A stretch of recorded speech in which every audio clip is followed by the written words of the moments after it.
Hello. Um, Welcome to this new series where I'm going to learn photorealism. Something that I remember for the longest time is that I always loved to draw.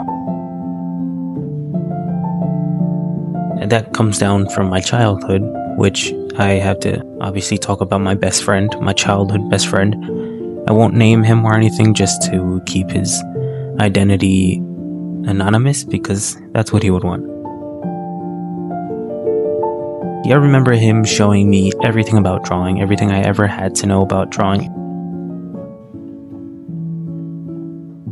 But what I remember is that he showed me purely cartoons. So as you can see right now, I'm doing a cartoon drawing, which I love doing, but obviously it's nowhere near the precision that is in photorealism.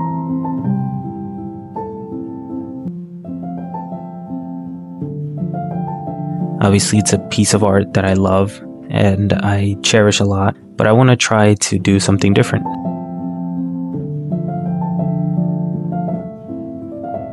In this episode specifically, I'm going to show you everything that I know and go from there. And yeah, that's my drawing. That's Jeff. Say hi to Jeff.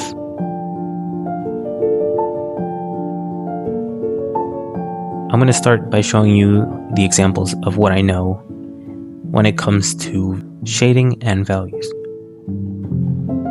Now, when it comes to these types of things, it's something that I understood at least to a certain degree.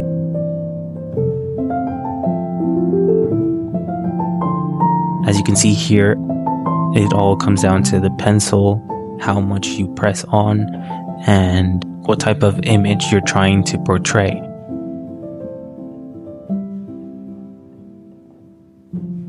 So now, by understanding how the shadows work, it's not too hard to mix these values. But the problem is that I can only do it on simple shapes. I've done it before on more complex shapes or more complex structures, and it just doesn't look right. So honestly, that is something that I need to work on, my values when it comes to complex figures, complex shapes. So that's something that I definitely need to work on along the way.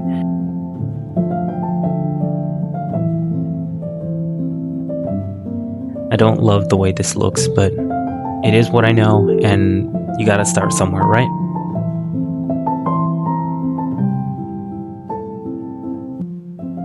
A couple days ago, when recording this, I was learning how to, or I saw this video that showed you how to do like flowers, and it looks kind of cool.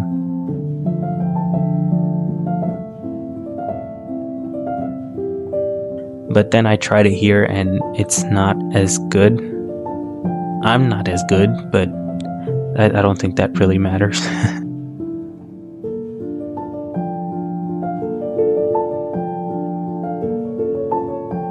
There's several techniques that I figured on doing flowers, but this one is the latest one I saw.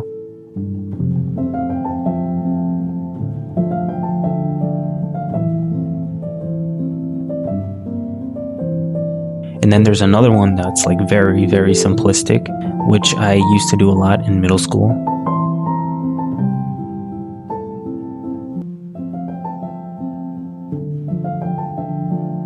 It's not too hard to understand how this one works, but even that one, it still fails because I haven't practiced it in a while.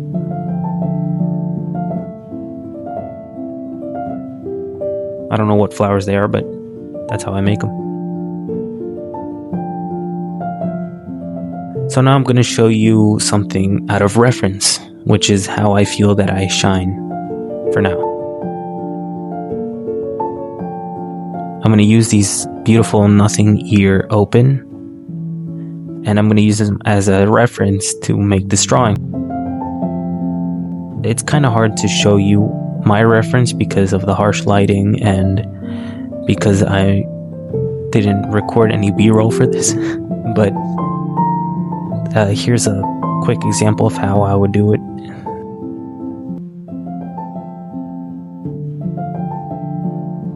In case you haven't noticed, this is sped up because I cannot draw that fast. Just keep that in mind.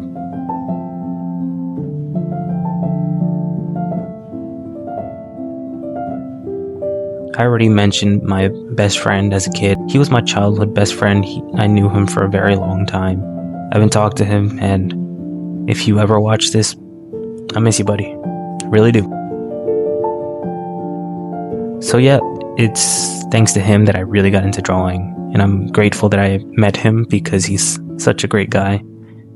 And I wouldn't have ever done most of the things that I've done till now if it weren't for him.